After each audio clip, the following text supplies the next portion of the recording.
let's go ahead and check out 10 must-have PS2 platformers.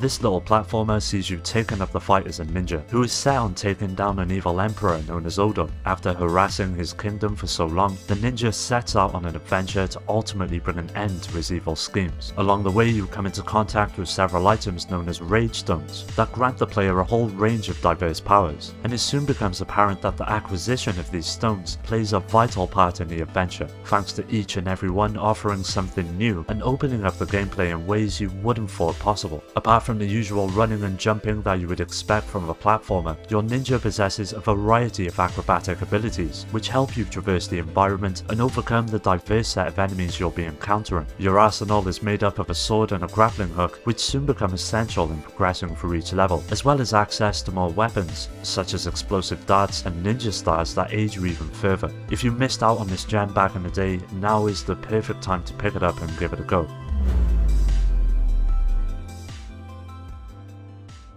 Despite the fact that this game includes a free in the title, Ape Escape is one of those experiences that require no previous knowledge. Now there's not that much to the story, apart from a hilarious and often tongue-in-cheek attitude that elevates the playful atmosphere. It's within the gameplay where Ape Escape truly excels. The controls are solid and new gimmicks litter the game. The main new inclusion is the ability to change into a wide range of costumes that will grant your character special powers and talents that all soon become essential to make your way through the adventure and to capture some of the more higher ranked monkeys. This time around, the monkeys can fight back in more ways than one and have the chance to turn your gadgets around on you, which makes trying to nab them all the more trickier, but at the same time enjoyable as it adds a nice little touch of challenge. If you've never played any of the Ape Escape games, although the third entry isn't the longest, in my opinion it is the perfect place to jump in and provides one of the quirkiest and rewarding platformers on the system.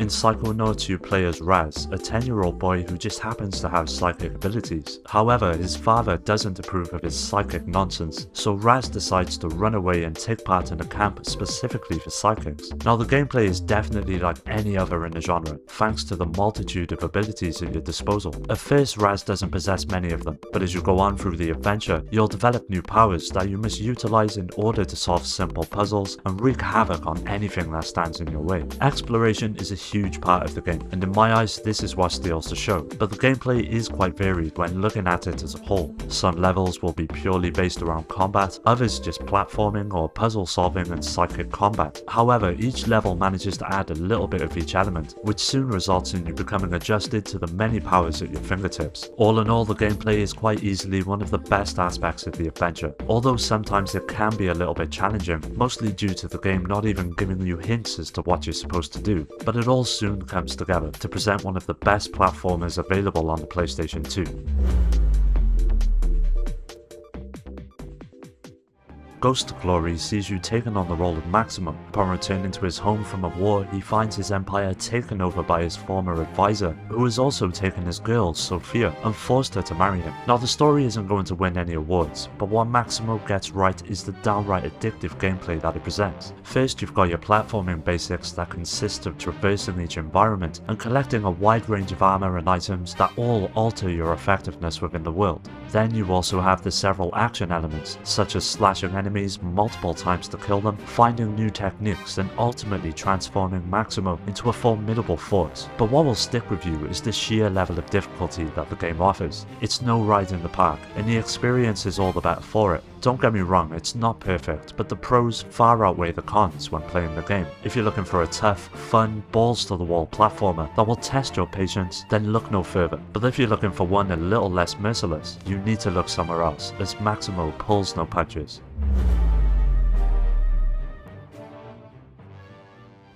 Sly 2, the Band of Thieves, all revolves around Sly and his group of bandits as they set out to stop a new threat who are intent on reviving Clockwork, the main villain from the previous game. One aspect that will stand out to many at first are the visuals that look absolutely incredible as you make your way through each and every well-crafted environment. This time around there are 3 playable characters which manage to mix up the gameplay and add a nice bit of diversity due to the different playstyles each one offer. The adventure is essentially broken up into several missions that all present present a huge variety of activities and objectives to overcome. Bugging an office, taking undercover photos, destroying a bridge, and even ballroom dancing, the experience will constantly be throwing new things at you, which really helps the overall concept shine. The most valuable inclusion though is the heavy emphasis upon stealth, which mixes so well with each and every element of the gameplay that it soon becomes one of the most rewarding ways to approach missions. And with it now being available on modern consoles as well, there's never been an easier time to try it out for yourself.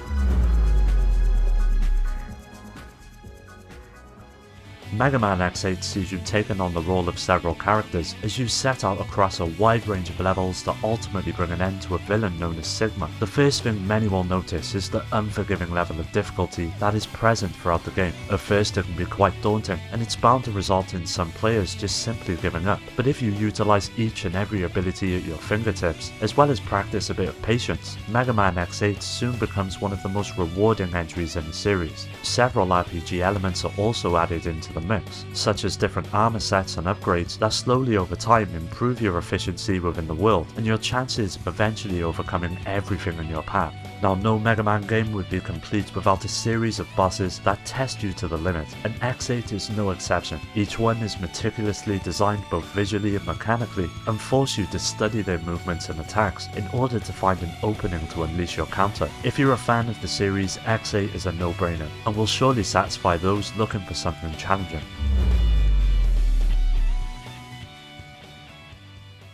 I think the first aspect that will stick out to many when playing the Precursor Legacy is the sheer size of the environment you'll be encountering. The entire game promotes a sense of exploration not often found within the genre. Because of this, the Precursor Legacy facilitates a ton of activities in which to partake in, the main one being to locate and acquire several power cells, which are scattered throughout the game. By collecting them, it allows you to access new areas in the hopes of locating more. You'll find yourself solving puzzles and taking on enemies with the several attacks at your disposal, such as a spin that's reminiscent of Crash Bandicoot, a punch and a double jump, which all come in handy whilst traversing. But that's not all you'll be able to perform. Through the use of something known as eco powers, several new mechanics are always being added throughout the adventure. May that be the ability to run even faster, replenish your health, or more attacks that make dealing with the many obstacles that block your path all the more manageable. If you're a fan of Crash Bandicoot, you'll instantly fall in love with Jak and Daxter. You'll be glued right to the end.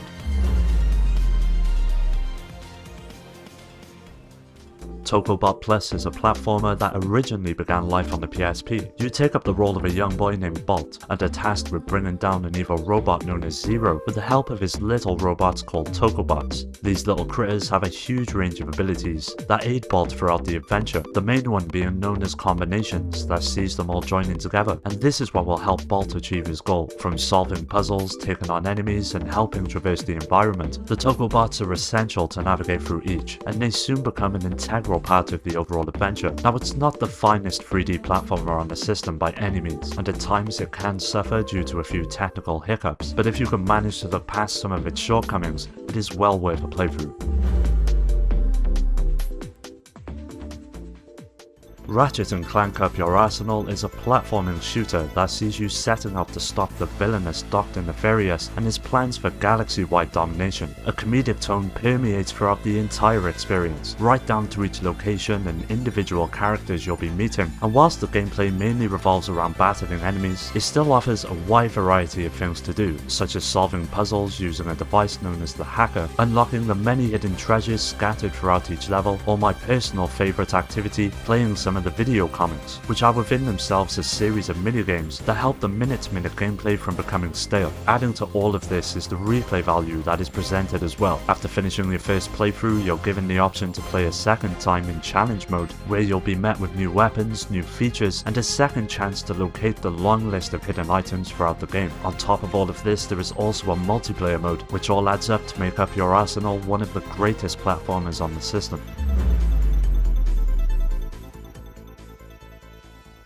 Klonoa 2 is a platforming game that takes place in the colourful dream world of Lunatea. Much like its predecessor, it sees you once again taking up the role of Klonoa, who's presented with a new threat in which to overcome. Now, you don't possess much in the way of interesting abilities apart from a basic jump and being able to hover for short periods of time. This is where Klonoa's ring comes into play and grants him a range of techniques that help even the odds against enemies. One, for example, known as the wing bullet, allows you to shoot enemies, suspend them in the air and use them to double jump, but each enemy has different effects once carrying this out. It's a neat little system that takes no time at all to get used to. The star of the show though has to be the levels and environments that you'll be encountering. Each one has been beautifully crafted and developed, making it a real joy to just simply make your way through each location. From the jolly music and overall intoxicating atmosphere, Klonoa 2 is a game that will likely stick with you for quite some time. Well, that does it for today's video. Don't forget to hit subscribe to stay up to date on future videos, and as always, thanks for watching.